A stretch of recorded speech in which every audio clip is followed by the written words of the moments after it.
Please become a patron of MythVision Podcast. Get access to everything early. Help us grow.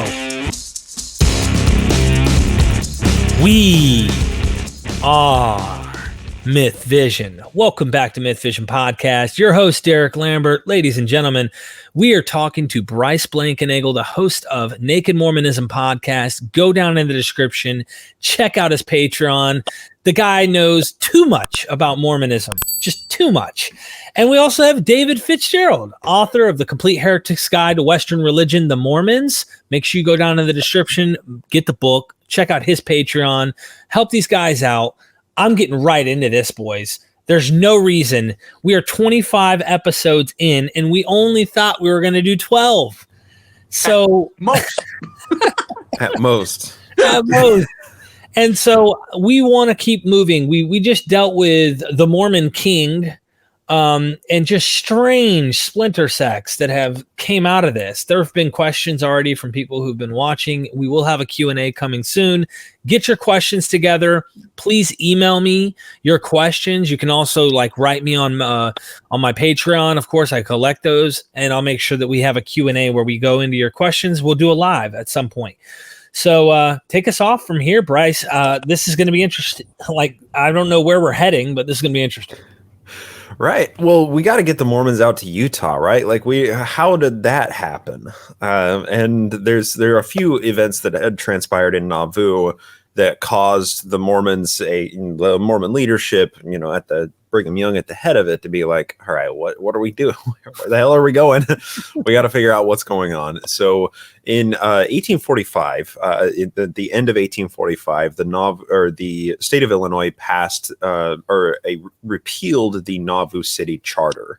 And Governor Ford, who had been dealing with the Mormons for, Joseph Smith for 2 years of his career, and this whole time, Governor Ford, who I feel like had his head on straight for this whole time, had essentially said that the Mormons had just abused their charter so much that we can't stand to allow them to have it, but just revoking it then leaves a people without any government. And the Illinois legislature decided to move forward with a supermajority, and they repealed the Nauvoo Charter.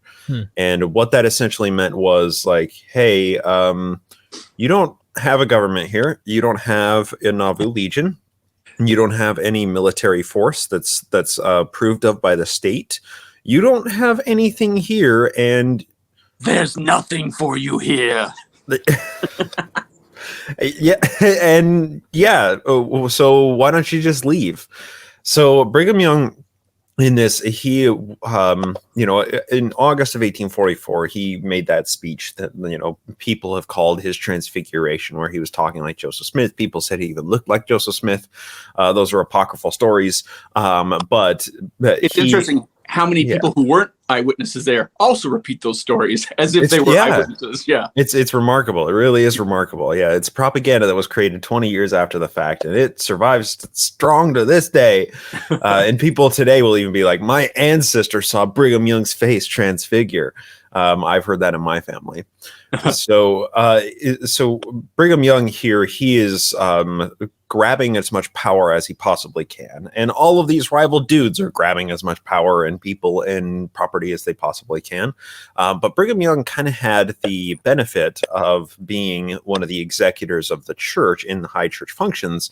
Therefore, some of the property that was owned by the church fell into the possession and the control of the Quorum of Apostles, which obviously it caused a split and a division between Emma, Joseph's wife, widow, I should say, and the Quorum of Apostles, and caused them to viciously bicker back and forth. So they spend a number of years trying to tease out which assets are whose assets and who gets what. And all of this time, there's skirmishes going on. The anti-Mormons are becoming more and more aggressive towards Mormons. Mormons are becoming more and more aggressive towards the anti-Mormons, and fights break out, skirmishes break out. There's eventually the Battle of Nauvoo, where the decommissioned Nauvoo Legion is called out to defend the last few saints as they are basically fleeing the city. And it's a tumultuous time. It's ugly, and nobody is the good guy in this. Nobody is a winner in all of this, because now you have displaced, 8,000 to 10,000 people who don't know what to do, where to go, don't have a home, and the last 3 places that they've called home, they've been kicked out of. What do you do? Yeah, that sucks. And just looking at the splinter groups that we saw before, if anything had happened to this wagon train, Donner Party style or something, we wouldn't have Mormonism. Mormonism would be this weird, like Amish level cult of these little spin-off groups, scattered around the East Coast somewhere, or not even the East Coast, but Yeah, and there were plans of places to go, and the primary places were Texas and Oregon. The Mormons wanted to move to a place that the government had no control over, or that the lawlessness could pervade, that they could practice polygamy without government infringement, that they can, practice their religion. But what it amounted to is the Mormons were also flaunting a lot of laws, right? They were not good neighbors. They were also just so unabashedly doing everything with counterfeit money, right? So some of the pressures that caused Brigham Young specifically to flee was in 1845, in late 1845, indictments came down for him, and I think it was 7 other Mormon leadership for counterfeiting charges. And had they remained in Illinois, then they would have been arrested and arraigned in a court for years dealing with charges of counterfeiting. I got to ask you this because I know an apologist might want to try and argue against such things, but did they know what they were doing was illegal? Oh, yeah. Oh, yes. Yeah, because they weren't the only ones doing counterfeiting at the time. Oh, yeah. There was tons of them. All these different colors, all these different weird nicknames for the money. It's wild. Yeah. Though I don't think they would have been spent time in prison for counterfeiting myself, because they would have been hung for treason first. But fair. That's fair. But that would have been a lot harder to pin because the guy who was really responsible for all of it had died, right? He and his bro had been shot like rats. But I mean, trying to pin all those charges on Brigham Young and stuff, he wasn't even in Nauvoo for 2.5 of the years that the Mormons were there, right? How could he be the leader of this stuff? Fair point. I was getting ahead of myself. Yeah, but I mean, the point does stand that these guys were guilty of a lot of crimes, and counterfeiting was just one that they had proof that they could charge them on and indict them and bring them in and maybe begin to try and examine them on other crimes. But counterfeiting was one effect. You can't get him on right. Really get him on something. Yeah, yes, exactly. So there are these outside pressures that are causing the leadership to be we gotta get out now, guys. Come on, let's go. Come on, whip those cattle up. Let's go. And what that ended up causing was essentially a migration across the Mississippi into the Iowa Territory and then eventually into Nebraska. And in Nebraska, near Omaha, is where they set up what came to be known as winter quarters. And this is a site that you can go see today. There's a temple there. There's a visitor center there that sits across the street from what was known as basically the Mormon graveyard. And a lot of people died during this time because of sickness and starvation. And it was they didn't have a lot of resources. I want to say it was over 200 in that first wave. Is that right? In the first wave, yeah, something like that. And I think more than half of those were people under 5 years old. So a lot of kids died. Yeah, it was really ugly. And remind me, is this the time when they were using the hand carts now, which were basically jumped up wheelbarrows? Not quite. So Brigham Young was organizing the wagon trains from Nauvoo, and they were building wagons in Nauvoo to get as many cartloads of goods as possible. And then in subsequent trains, those were the hand carts, because they didn't have enough oxen or enough supplies to supply the oxen. So they are just humans are good oxen, right? Yeah. Can you imagine walking across America with a wheelbarrow of all your stuff? And no, not even of your own stuff, right? So Brigham Young had a very strict program with the hand carts that half of it was your stuff and half of it was stuff that was for the betterment or for the building of the kingdom. Gotcha. Which could have been anything from extra food stores to paper, and documents as well, to whiskey stills, to all sorts of things that they needed to build Utah. Mormon whiskey stills. That's faded. The faded not Baker Fancher party. The oh, come on, what's the name of the other party? Donner the Donner Party? Reed. Yeah, it's the Donner Reed party, right? No. That's not not it either. That's not the Mormon one. Which one is it? Why am I blanking on this? The encyclopedia has hit a glitch. Why I'm looking at the location that they had to camp out where a whole bunch of them died to try and remember the name of the place or the name of the wagon train. I got it right here. Wait a second. What is wrong with me? It's right there. We'll edit this all out in post, right? Yeah. Right. Yes. No, I'm just kidding. You know what? It doesn't even matter. Let's keep going. Anyway, I feel one of those wagon trains. So ridiculous for forgetting the name of the wagon train. But in 1856, 57, or 56, sorry, a wagon train got snowed in, and a whole bunch of people died from it. And one of the reasons that Brigham Young was really motivated to send the rescue parties up to them was because there was whiskey still on one of their wagons. That's hilarious. He didn't care about the people; he wanted the whiskey still. Anyway. Gotta have that whiskey. It's really bad. Crossing the plains. It sucks really bad. Notable in this as well, there's a lot of church assets tied up in Nauvoo that everybody is now trying to leave the town, trying to sell their property. Like everybody's just basically abandoning their wealth. Yeah. And that includes the institution as a whole and all of the projects that the church had been working on, including the temple itself. Right, and Joseph had inducted a bunch of people into his like anointed quorums and his special handshakes and like passwords and their goofy little endowment ceremony with the hats and the naked and the oil on the head. Joe had done that back in Scientology and Scientology. I think the Mormonism is like a little bit crazier than Scientology. So Brigham Young takes control over the Nauvoo Temple, essentially, and the construction project of it. So they essentially finish it to a point that they can perform ceremonies in it. Not completely completed, but like walls and a roof and some inside furniture stuff.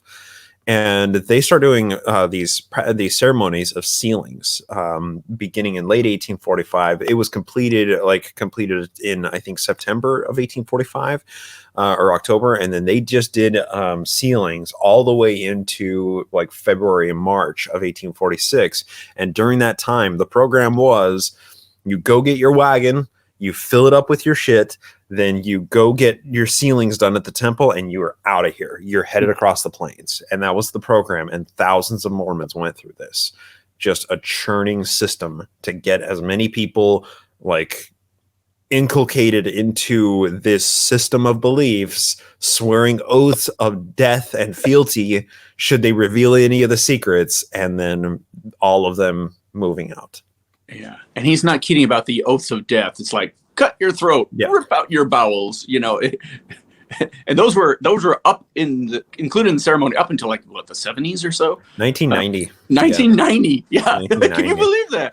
And Mormons would signify their throat slit, and they would promise to ever conceal and to never reveal. So they're still using the same terminology that Joseph was using with his assassin squads. Yeah. And it is consenting, and it's not that you will cut your own throat, it's you are consenting to have your throat cut by somebody should you choose to reveal the secrets, which was obliged to them in more than one occasion. Good old Porter Rockwell and Hosea Stout and Jedediah Grant and these ruffians, they were happy to do. And incidentally, so this whole business, we're getting down a rabbit hole, and I apologize in advance, but blood atonement is a thing in Mormonism doctrine where there are some things that are so bad you can only atone with it with your blood. And that is why in Utah for so long you could get executed by firing squad or guillotine. No one ever did. But blood spilling execution methods were on books for a long time after you'd think they needed to be. And the Mormons, Brigham Young had utilized his various propaganda ministers, William Wines Phelps, Willard Richards, to craft hymnals and certain pieces of sermons and stories that very much caused the government to be the bad guys. And that the government had murdered Joseph Smith, had martyred Joseph Smith, because that was all part of this. Like, he was murdered by the state, just like the Savior was. Bingo. And it's the quintessential persecution narrative, right? You kill somebody's supreme leader, the people don't just stop believing that he was the supreme leader. It's like you're dooming them to a cycle of indoctrination. Exactly. It's Jesus 2.0. Yeah, for sure. So like, what does the state of Illinois do? I push the Mormons off. Get them out of here. Just like Missouri did, just like Ohio did. Just get the Mormons out. We don't want them anymore. And that's, you gotta empathize with them for that. They knew how bad the Mormons were, and things were not fun. So in Nebraska here is where Brigham Young sets up this winter quarters, and the winter quarters is basically a place where people can farm provisions and get the things that they need necessary and ready to take them all the way across the plains, because you can get from Nauvoo to Omaha, Nebraska. That's like 600-700 miles, I think it is. And that's a long trip. That's a long journey, but the journey after that to get to Mexico, you got to cross the Rocky Mountains. And that sucks. That really, really, really sucks.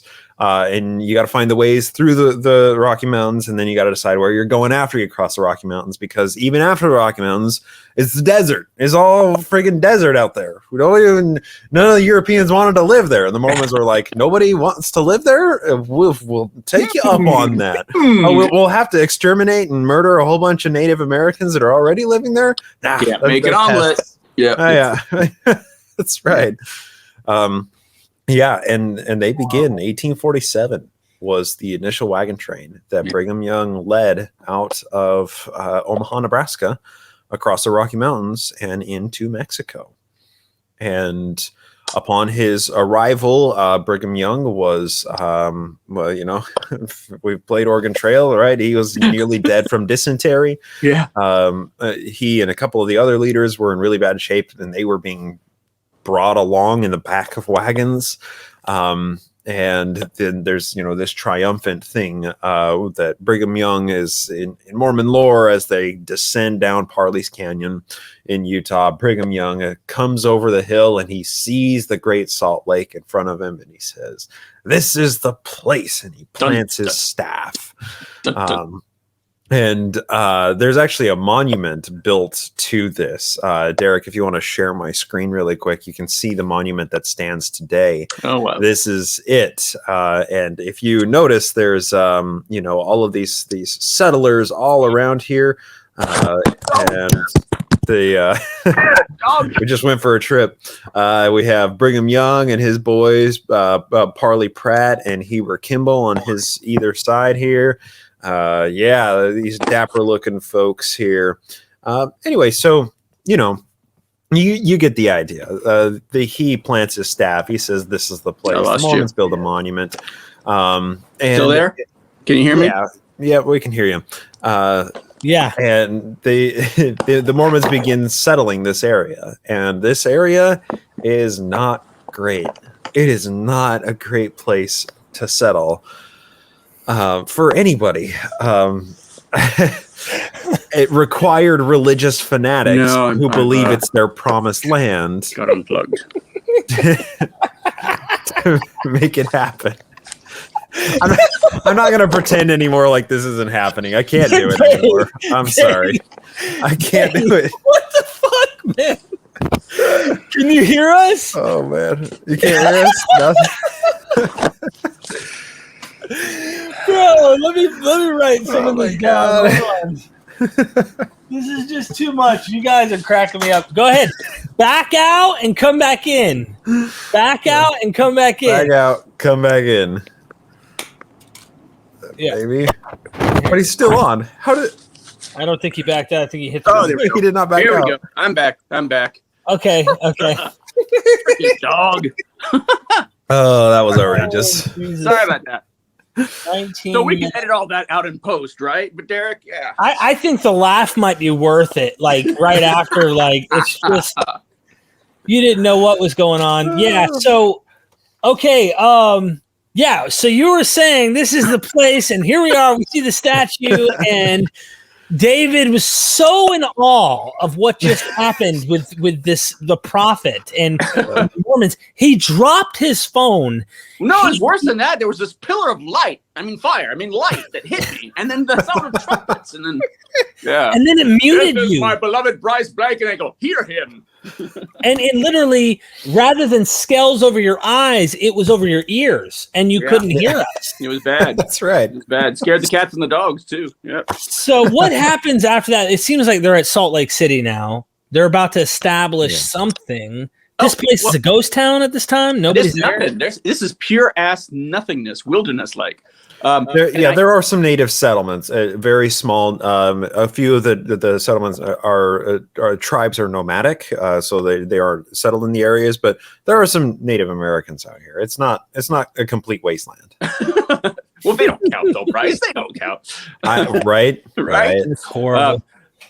There is an interesting thing. The first day they showed up and look over there, the first thing they did was plant a potato crop and steer a creek to irrigation to do it. It's like you just arrive there, and the first thing you do is all that. You know, there's no time to rest for these guys. And there was no time to rest, right? Because they arrived in July. July of 18. It was a little warm in Utah there. Yeah. Little warm in Utah, and also that's like 3 months after planting season.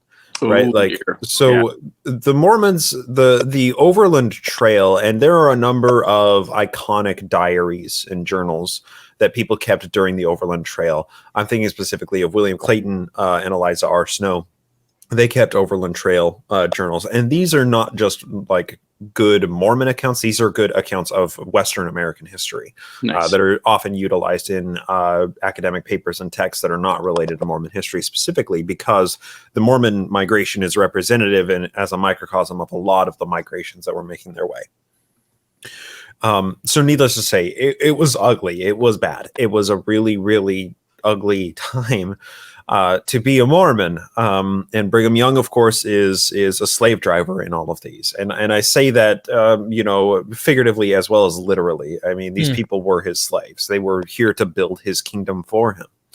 And, it's just under the garb, the guise of religious beliefs and religious growth.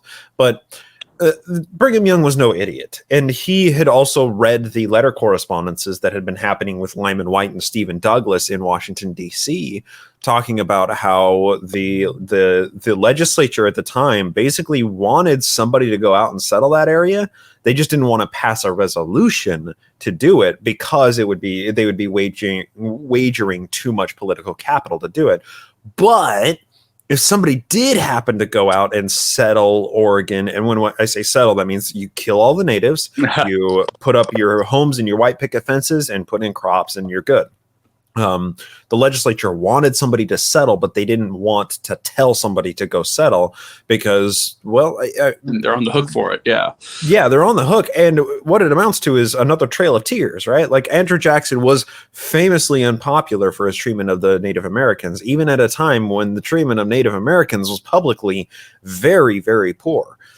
That's really saying something. I never knew that. That's really interesting. Yeah, absolutely. Because it would be crazy of us to view people in the past as monolithic or as all geared towards the same ideas, because the political hot button issues of the day were the slavery question and European expansionism. When I say European, white expansionism through the rest of the American continent.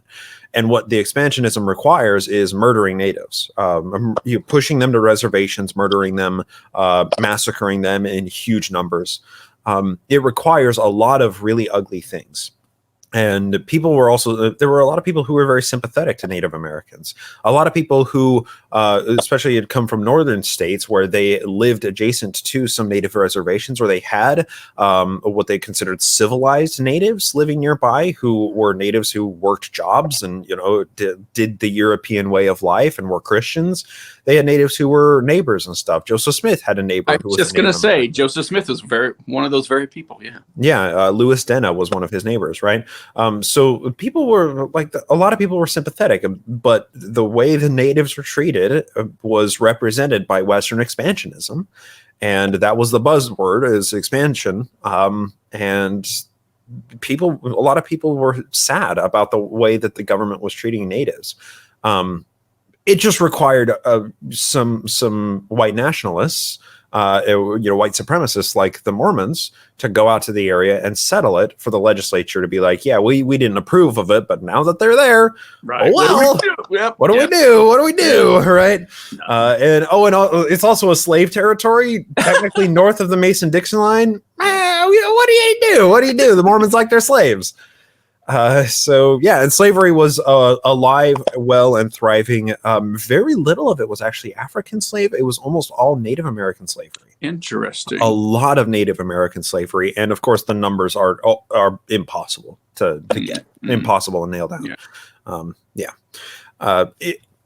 That obviously builds the foundations, right? So like Brigham Young he created the system of fealty and loyalty, that people have to abide by his word. He is the supreme leader. He is God.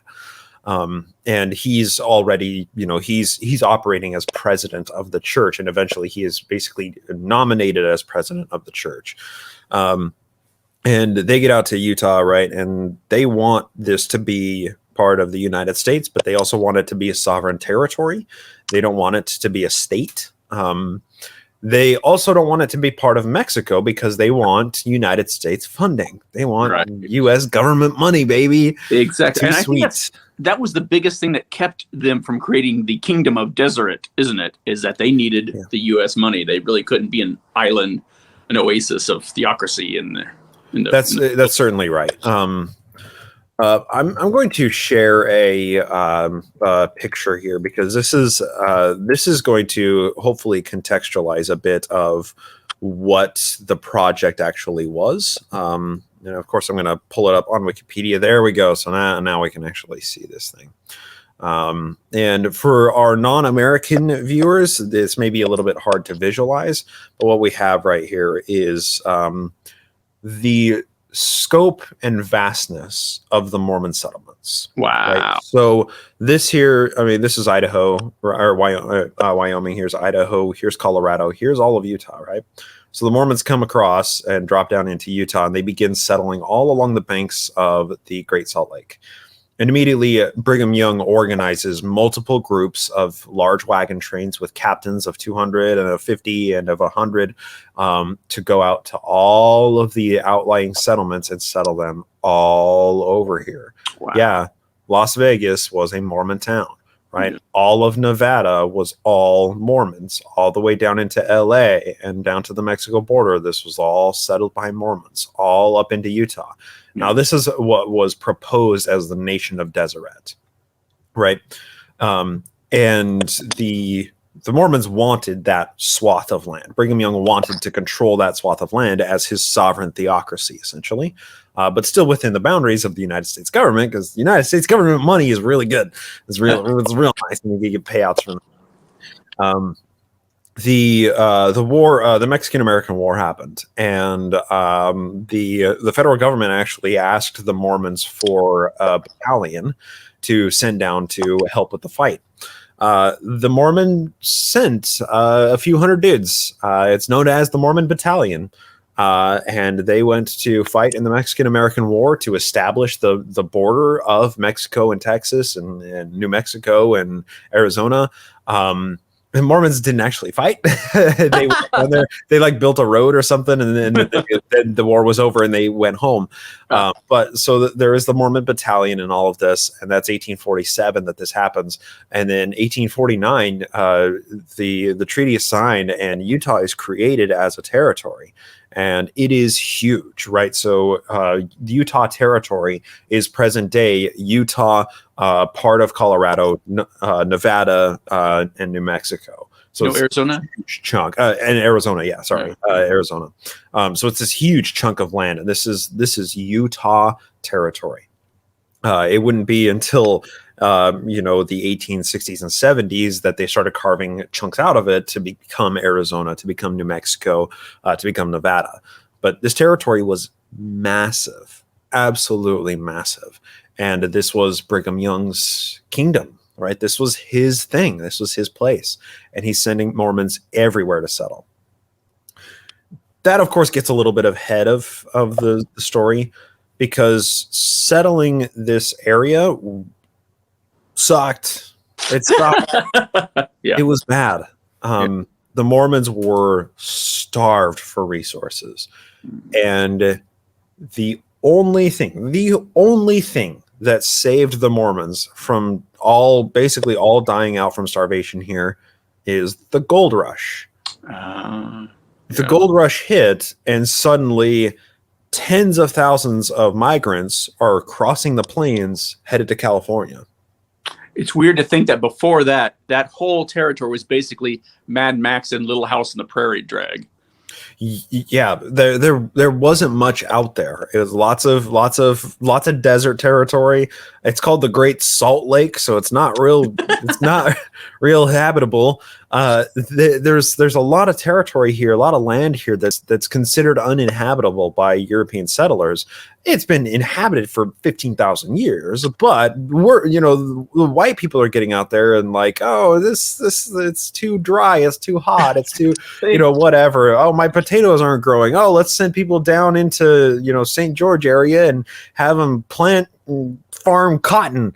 And so they're trying to do everything they can to survive. But what really did it was the gold rush, because now you have tens of thousands of people crossing the plains, and they got to stop somewhere to resupply during the trip and trade their goods and services for goods to get across the rest of the state into Utah, into Nevada, and all the way down to California. This brought in so much wealth to the Mormons. So much wealth. It wasn't the miners, it was the grocery store owners who made the money in the gold rush. Yeah, exactly. And there's the old adage, or the old song, I owe my soul to the company store, right? And like all of Utah, the whole state was the Mormon company store, right? Like everything was self-contained within their own little economy, but it had a constant cash injection from outside. So this just perpetuated a vast explosion of institutional wealth within Mormonism, within the people, and particularly within the leadership of Utah, because the leadership, Mormonism is practicing kind of some semblance of communalism. So the leadership owns almost all of the businesses out there. Leadership of the church are the people who are on the boards of directors, and they're the owners, and they're running all of these companies. So these guys are getting stupid wealthy, crazy, obscenely wealthy, to the point that when Brigham Young died, he was like the 10th richest guy in America at the time. Wow. Right? In America? In America, right? Like wow. he's not up at there with the Rockefellers, but like he was sitting on like tens of millions of today's money in his estate. I mean, he was crazy wealthy because of this influx. Right. I've seen his house in Salt Lake City. Yeah. Which one? Right. I was thinking of the Lion House, but yeah. Yeah. The Lion House is totally baller. He had another house down in St. George that's like sweet. Yeah. So now Brigham Young, just real quick, Brigham Young, he wanted exotic wood for his mantle in his St. George house, but there was no exotic wood around. There's just like ash and pine and nothing really great and exotic. So what he did is he had workers come in and paint wood grain on the wood to make it look like a more exotic wood on his mantle. Oh, adorable. Right? What? They can't eat, but paint my mantle. Make it look more expensive than it is. That's a solid Trump move right there. Yeah, right. What's going on with these other splinter sects that are still existing at this time? I mean, we've got everyone's starting to realize, all right, strange, that's not working out. that didn't work out. Like this stuff isn't working out. Let's go back to the main group under Brigham Young. Are these other like sects of Mormonism back over where they were initially when they moved, or did everyone have to be exiled together and they had to just figure it out? No. I call it the schism grenade because they went in all directions.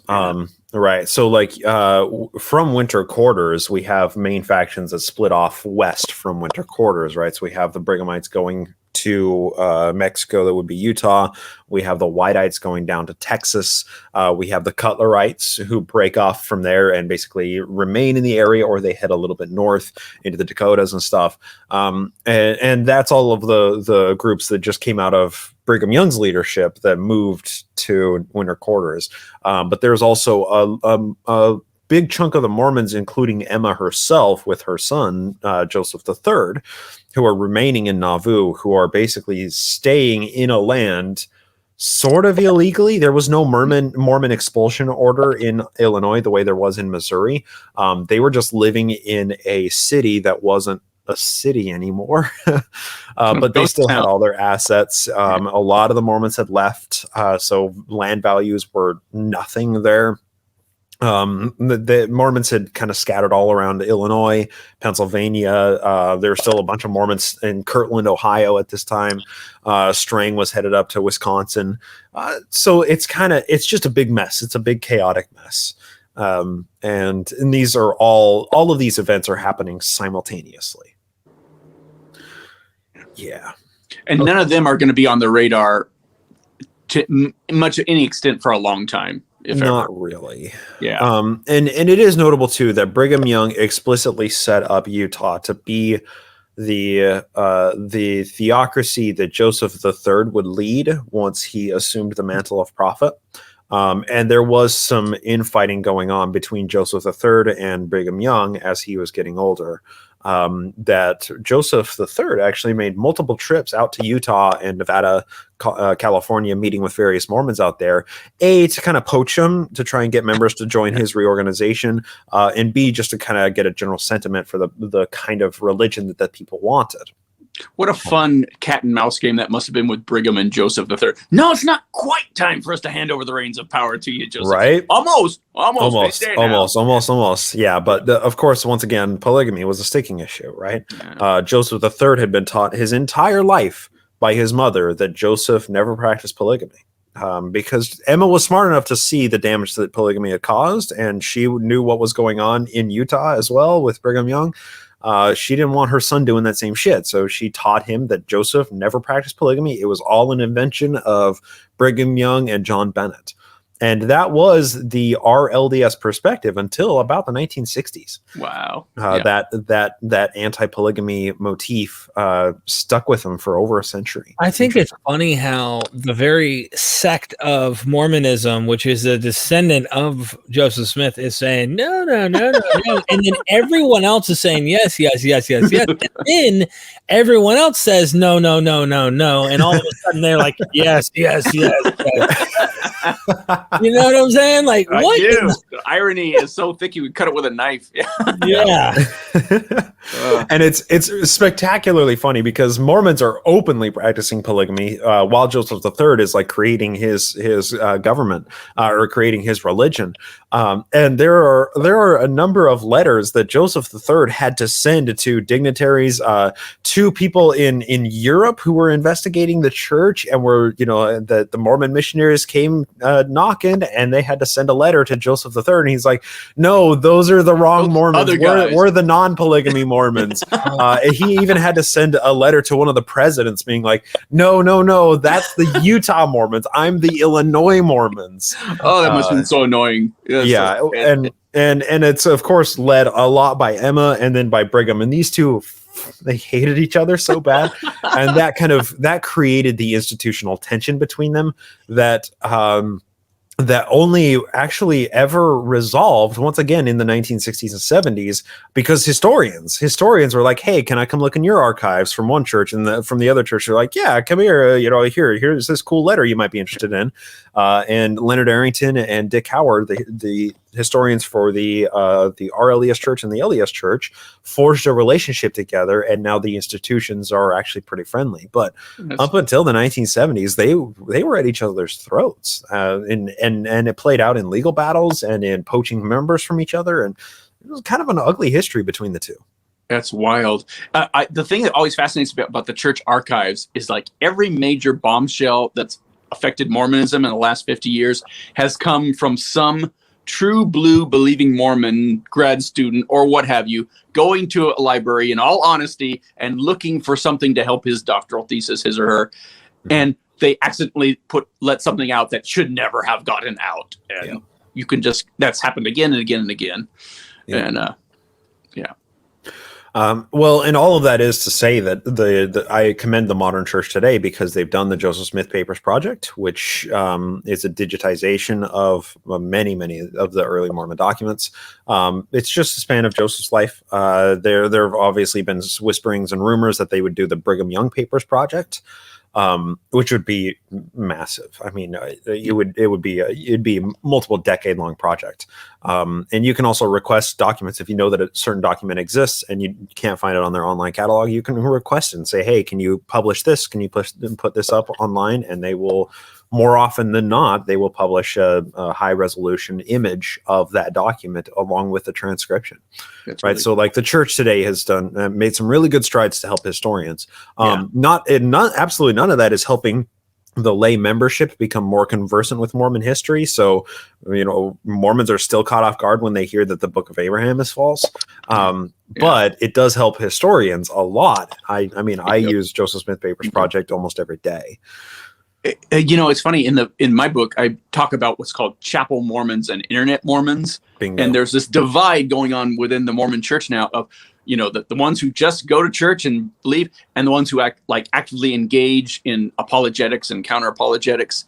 And you see them going off in completely different directions that the church is unaware of for the most part. It seems like that. Oh yeah, we know that that's not true over here. Whereas, their mothers and aunties and grandfathers all believe something completely different. It's a weird situation, but this is Mormonism. Yeah, strange indeed. Yeah. So back to the story, right? Brigham Young is building up Utah, building this place up, as is Theocracy. He's named the first governor of Utah territory. So that means he is the prophet, seer, revelator, prophet, priest, king of Mormonism. Well, let me tease this apart, right? So he's prophet, seer, and revelator of the church itself, but also prophet, priest, and king of the Council of 50, which is the church government, the church hierarchy. The shadow government that's to replace the American government once the Mormons overthrow everything, right? He's also governor of Utah Territory, and he's also director of the Office of Indian Affairs. Right. Yeah. Which and the utility of that office is actually pretty interesting, and this goes to something we were talking about earlier, that essentially what this office was created was a large fund that natives who were pushed out of lands, and forced to resettle on reservations or just to resettle anywhere but not here. This was basically a pool of money that they could pull from in order to build, to reestablish civilizations. And of course, there were approved of uses of the money and non-approved of uses of the money. But it was also created as an office to be a protector of Native Americans, to keep them from having to deal with too many Christian missionaries proselytizing to them. Mm-hmm. And the Mormons felt the blunt end of this stick when they first started proselytizing in Missouri, and they were kicked off the native reservations there. Mm-hmm. The Office of Indian Affairs was the office who handled removing the Mormons from proselytizing to the natives without a permit. And that was Lewis of Lewis and Clark that told the Mormons to, hey, get out of here. Yeah. Fun little confluences of American history. So the Utah Mormons didn't have that problem. So therefore the Ute Indians and all the other tribes were freely proselytized. Do we know how successful that was? Well, it was a lot less successful than just the enslavement of them, right? That turned out to be the much more effective method. And it's pretty interesting how many pioneer stock Mormon families have Native American blood in their veins, that are never explained, never accounted for, never discussed, because we don't discuss that stuff, because that's slavery, and those are very abusive systems, and we don't talk about those things. Sure. So anyway, they're establishing all of this stuff, and the director or the Office of Indian Affairs is, it's created to help these people. But Brigham Young, there is no record that he ever paid out a penny to any Native American groups. Wow. He seemed to use it as just a fund to bring federal government money into the Utah Kingdom that he could then use to build and to buy guns and cannons to kill the Native Americans more effectively. And I hope people don't think that I'm being too flippant or tongue in cheek when I say kill the Native Americans, massacre the Native Americans, because Utah is center of some of the ugliest Native massacres in all of American history, and including the largest Native American massacre in all of American history. And that's the Bear River Massacre, where it's variously estimated between 400 and 500 natives were slaughtered in the span of about 2 hours. Truly abhorrent stuff. The Timpanogos Massacre is another one. There was a massacre near Gunnison River or Gunnison Lake that was similarly brutal. I mean, the Native Americans were seen as pests and beasts of burden to the Mormons, and they were treated as such. Horrible. So the Mormons are the ones who did that. Yeah, and to be clear, like they're also playing into the larger context of colonialism as it stood at the time, right? So stuff like this is going on everywhere. Yeah, Mormons just happen to have. Though that's like the same Christian apologet, and I know what you mean. I'm just saying I don't care because it's the same crap I'm hearing right now about slavery in the Bible. Oh yeah. Christian slavery in the Bible was much different. No, it was much different, or kind. Yeah. Or they'll cop out, like some of them might just go with it and say, okay, so what? You know what? At that time, everyone did it. Oh, so your God could not see ahead? He was no better than, right. Yeah, exactly. And if the response is, oh, well, everyone was doing it, it's like, well, then why aren't we talking about that? Bingo. Bingo. Is that supposed to dismiss this conversation? Yeah. I guess since everyone's progressing, if you will, becoming more progressive in their morality and such, you should too, you Mormons. So stop being conservative about your religious stuff. Go with the whole consensus. And you know what? I'd have a lot more. I think we could actually be more appreciative of religions if they started to. They already are doing it. The tidal wave has too much momentum that anyone who's going to try and stick to old school stuff, they're going to stick out like sore thumbs, like Amish, before you know it. And so they're going to either get with the change or exile themselves away from all humanity, because at some point, everyone's going to start going with the flow. Yeah. And I'd rather that than the crazy stuff that comes with the fundamentalism of these religions. Because it's the fundamentalists who have the scriptures to back them up. It's the liberals who don't, Yes. It's one of those ironies of history and religious history. Right. And all this shit is happening because like Christian nationalists, right? These Christian European settlers are looking at the world through their lens, through their view of the biblical. The new promised land. Yep. This is manifest destiny, right? Yeah. This is the land that God gave us. Let's make the best of it. Yep. Mormons have an extra set of scriptures on top of the Bible to justify their actions. And those sets of scriptures literally tell the Mormons that if you Christianize these Native Americans, then their skin will turn white and delightsome, and they will become enlightened Christians. Yeah. Right. So Mormons have that extra book of scripture that puts an extra level of theological bend to the conquest that was going on. I wonder if Christianize is code for sex, because how are you going to get their skin white and delightful? Are they actually being like literalist and saying, well, after you preach this for 10 years, this Indian brown man will turn white? Or do I think that's what they thought, or at least that was being preached, that it's their sins that made them black. Therefore, science, right. Ergo, if we Christianize them, they won't be anymore. I just wonder. Racist. It's racist AF, but for context, the prophet at the time, Spencer W. Kimball, said in the 1960s At one meeting, this is a quote, at one meeting, a father and a mother and their 16-year-old daughter were present. The little member girl, now this is a Native American Mormon family, the little member girl, 16, sitting between the dark father and mother, and it was evident she was several shades lighter than her parents, on the same reservation, in the same hogan, subject to the same sun and wind and weather. These young members of the church are changing to whiteness and delightsomeness. Oh my God. Dude said that shit in the 1960s, right? 1960s. Wow. And meanwhile, Brigham Young, on the other hand, said anyone who has sex with a black person, boop, instant death for both of them on the spot. Yeah. Yep. They just couldn't see, 80 to 100 years into the future. They just couldn't see it. It's just too much for their God to figure Are you out. expecting them to be prophets or something? Well, I'm just trying to give them the benefit of the doubt. Their God could have easily gave them a heads up. You know what I mean? Like, I think. Well, hey, no. I was just going to go down a whole nother rabbit hole of fun Mormon wisdom that was imparted onto it. We'll wait for that. But yeah. Don't drop your phone. Don't drop. No, drop the phone. Yeah. It's too exciting. We'll break the internet if we do that. Yeah. So we got 9-10 minutes left, guys. So tell me what they're in Utah now.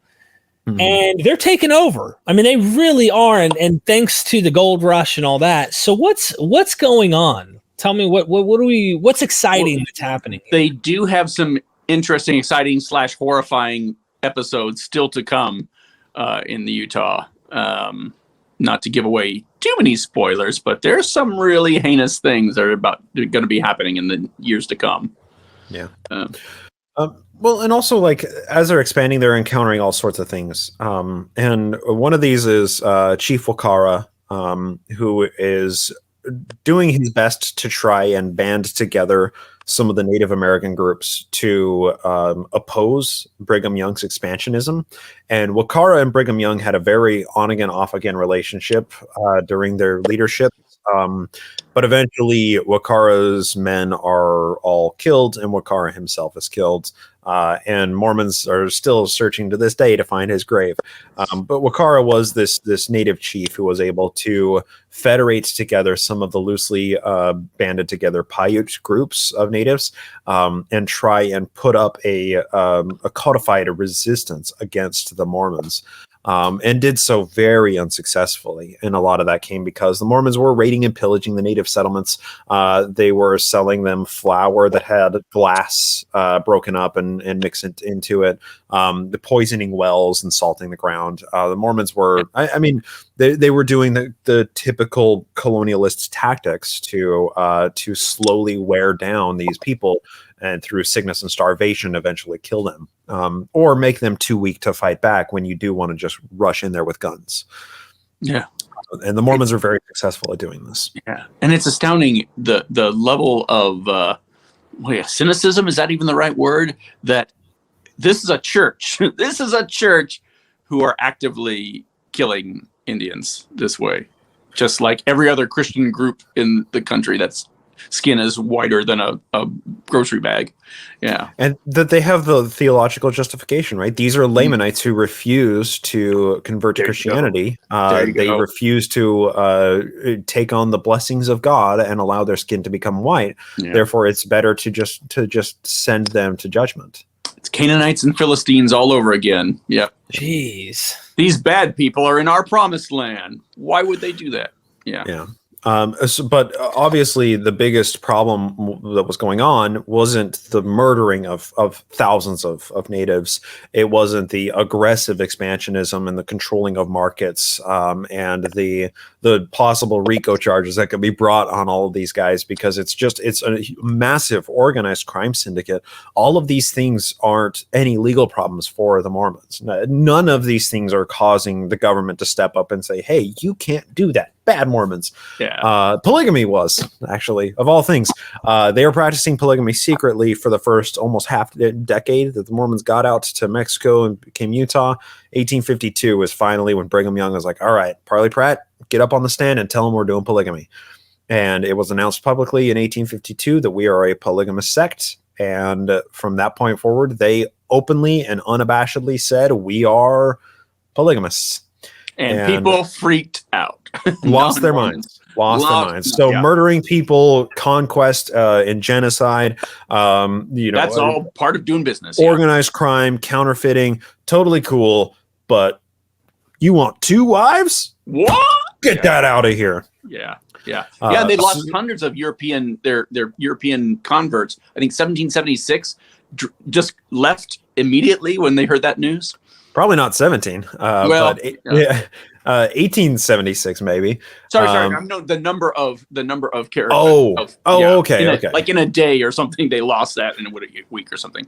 Yeah. It wouldn't surprise me, right? But they also had the steady influx from the immigration fund, bringing thousands in, right? And really, what this amounted to was Utah is an isolated eugenics experiment, right? So you have these European settlers, a lot of them from Scandinavian countries and England, and just very, very white and delightsome European countries, as well as Northern American countries or states. Yankees, right? All funneling by the thousands into this very geographically isolated area and reproducing with each other, while at the same time killing off almost all the natives. Yeah. Right. Yeah. And it wouldn't be until the 1980s that the native populations recovered to their pre-Mormon levels. Right. So the population of natives in the Utah area was the same in the 1980s as it was in the 1840s. Wow. Separated by a massive genocide. I wonder for how many of those new converts the thought of polygamy was actually a selling point when it was publicly announced, and how many of them it was off-putting. It'd be fascinating to get those kind of numbers. I have no idea how we'd get them. Yeah. A case-by-case basis, right? Yeah. It is pretty interesting. So the federal government was trying to crack down on these things, and also trying to get Brigham Young to step down as governor, which Brigham Young didn't want to do. He was governor. He regarded himself as king. And he didn't want to do it.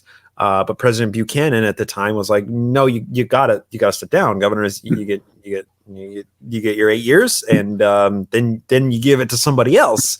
Okay, and we're gonna make sure it's a non-Mormon this time. Everybody in Utah wants me to stay. What am I gonna do?" All right, exactly. And Buchanan was not exactly our finest president either. He was probably He's consistently down in the lower tiers of our presidents. Yeah. Very much so.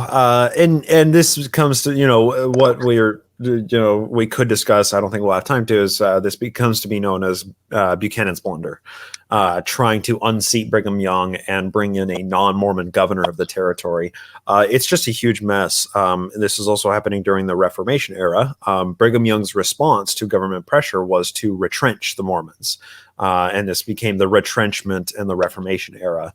And that's a very disturbing era. I was going to say, that doesn't sound anywhere near as heinous and horrifying as it actually plays out. Yeah. It is ugly. I mean, we should do that as part of an episode on Mountain Meadows. For anyone watching who knows Mountain Meadows, we'll maybe couple those issues together. Needless to say, it was a totalitarian criminal regime that Brigham Young was running.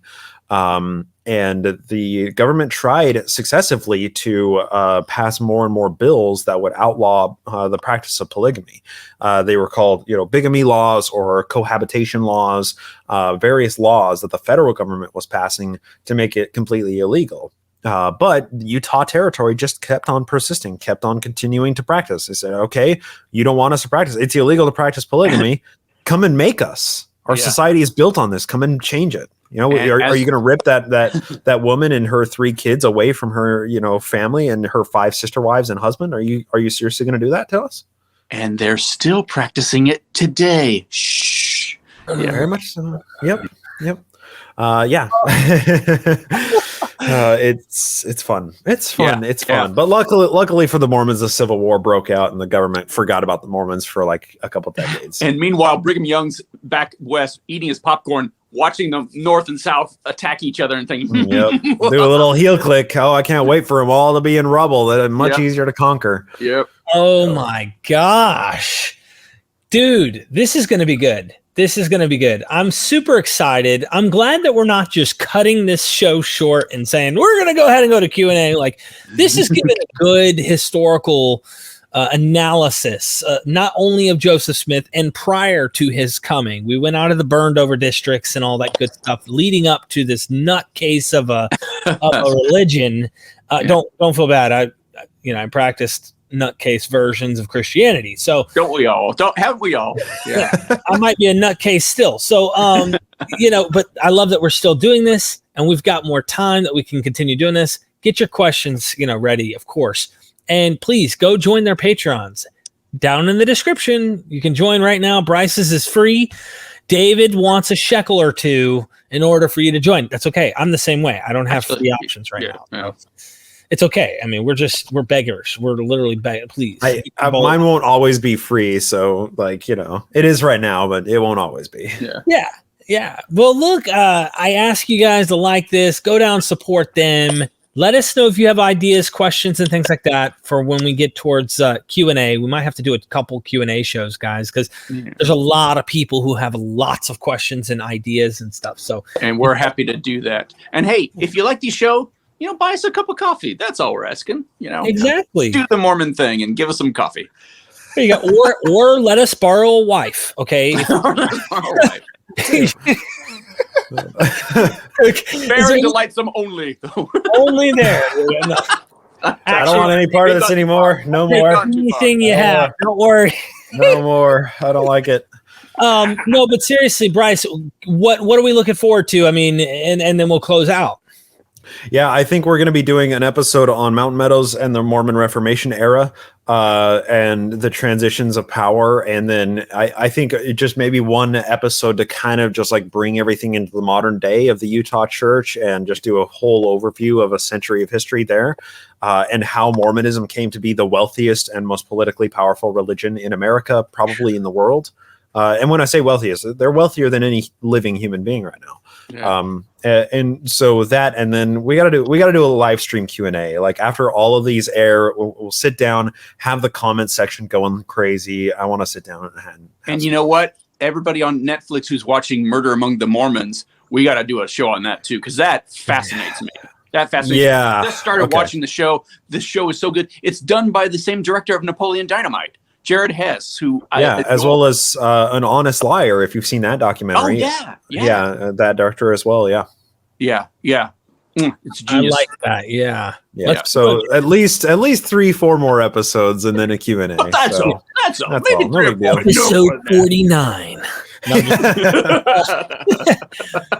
Look, this is awesome. Thank you so much, gentlemen, for everything you do, constantly gifting me with insight on the history of a cult that started not too long ago. And we have documentation of how this thing developed.